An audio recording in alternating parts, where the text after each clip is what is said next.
Despite having an already packed library of titles, there were many games from the GameCube that never saw the light of day, ranging from beta builds, quirky experiments, to even fully cancelled games.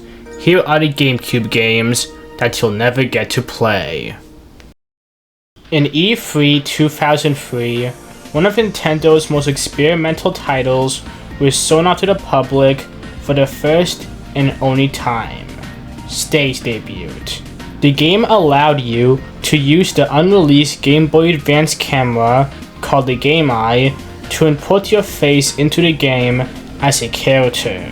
You would have also been able to summon various other Nintendo characters from Animal Crossing, Pikmin, and Super Mario via the e-reader, which was Nintendo's short-lived card line that they produced that could be used on Game Boy Advance titles for bonus features. Once you got yourself and other Nintendo characters within the game, you would have been able to put these characters in various predicaments for wackiness to ensue. This includes a stage, a playground, and a classroom being the settings you can be a part of. Despite having a unique premise and linking both consoles together for a single title, Stage Debut would never make an appearance after its showcase in E3 2003, most likely due to the Game Eye never releasing. In an interview between Miyamoto and IGN in 2008 that questioned the status of Stage Debut, Miyamoto stated that "in my mind, it's still alive." He further stated that there's a portion of the Stage Debut game which essentially became the Mii's and the Mii channel, which could have extended to other titles from the Mii franchise like Tomodachi Life. But we may never know the real extent of this influence, along with what Stage Debut could have really been. One of the most infamous moments from the GameCube era came from the rare buyout by Microsoft, a secondary developer of Nintendo who was responsible for making titles from the Donkey Kong Country franchise and Banjo-Kazooie, among many others. And they had many plans for games to release throughout the GameCube before the buyout, with one of these being Donkey Kong Racing, which would have been a direct continuation of Diddy Kong Racing from 1997, with more influence from the DK franchise. The biggest difference would come from that of the Animal Buddies, replacing the carts from Diddy Kong Racing. You would have been able to upgrade your animals by collecting food and other items throughout a race. You would have also been able to jump out of your animal to go on other animals, all out Kirby Air Ride. The game would have also included fading sunsets during races and 4-player multiplayer.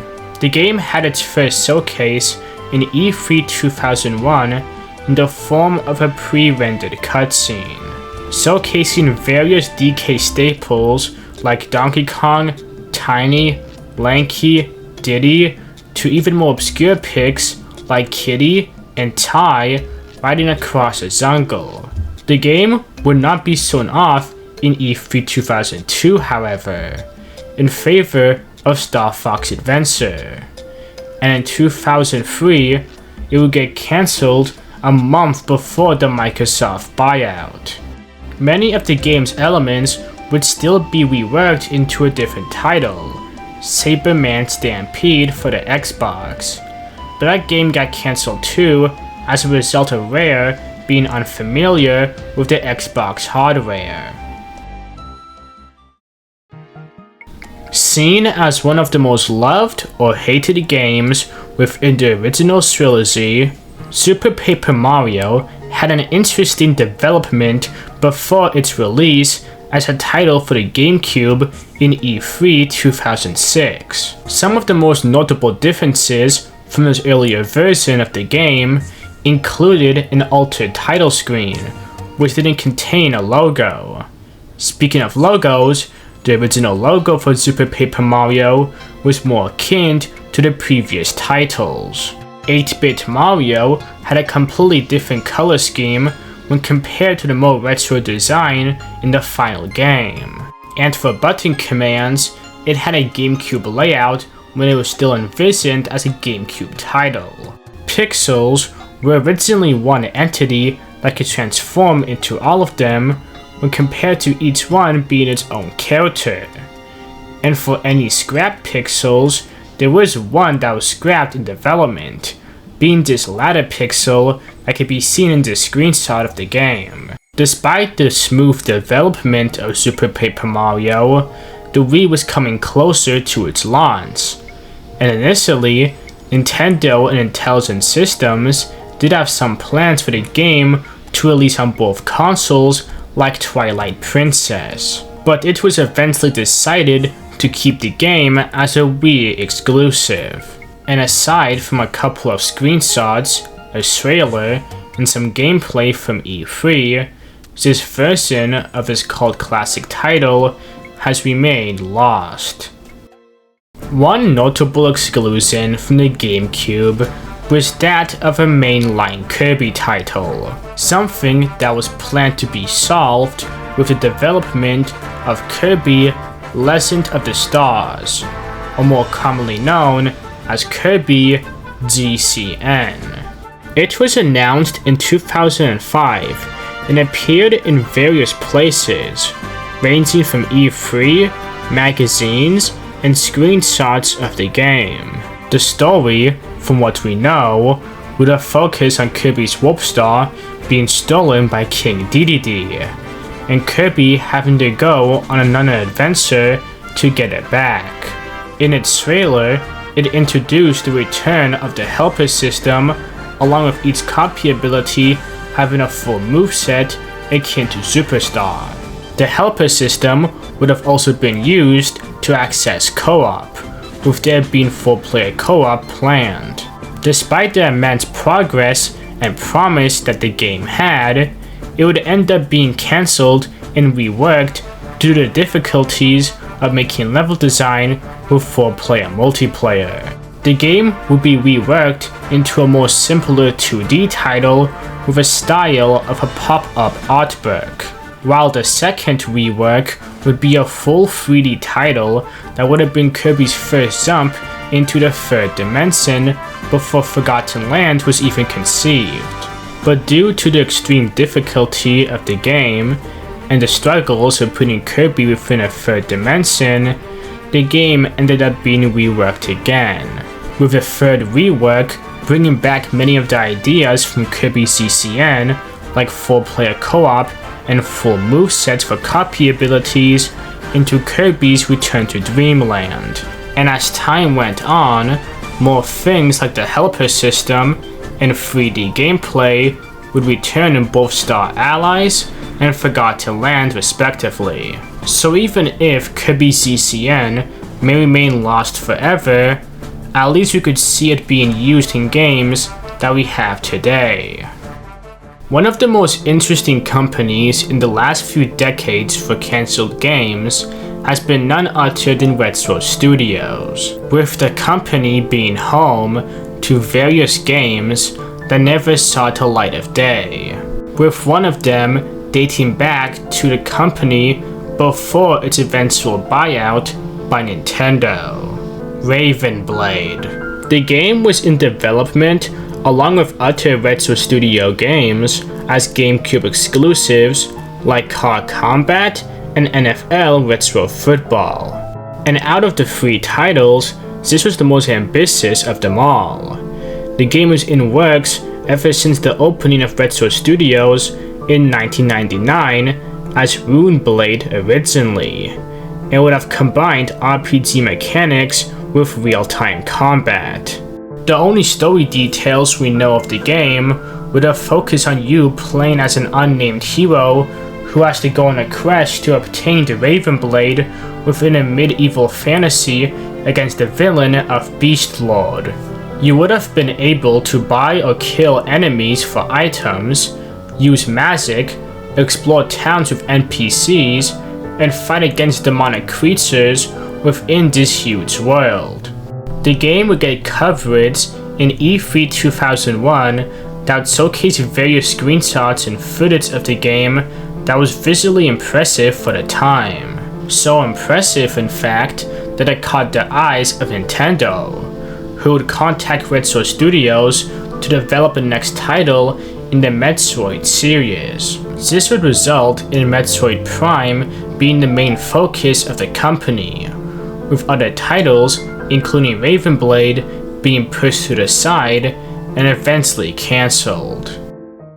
Around summer 2003, developer Yusuke Hon, known for working on the Chrono and Xeno titles respectively, pitched a game for the Mutter series, which was being talked about at the time between Nintendo and Namco, along with Itoi and Iwata. The visuals that were used in the pitch had a felt-like art style that was supposed to be reminiscent of 1980s America, like in Earthbound Beginnings. Despite this, there was no information on if this title was going to be a full remake of one of these games or a completely new one. Itoi, the creator of the Mutter series, didn't really have any interest in the title at first, with Honi stating how Itoi seemed flabbergasted from this idea. But Itoi would later come to like the visuals that came with this pitch. But despite the good feedback, this idea would go nowhere. This could have been for many factors, ranging from the confusion about what the game was, to even the development that was going on with Mutter 3 on the Game Boy Advance.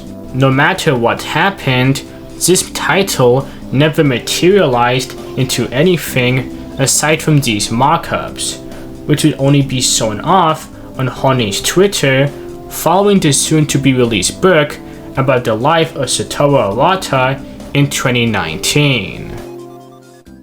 Let's end this video by talking about the most infamous pieces of GameCube lost content. A holy grail, as you will, and a topic that was already mentioned on one of my older videos, but that video kind of sucked.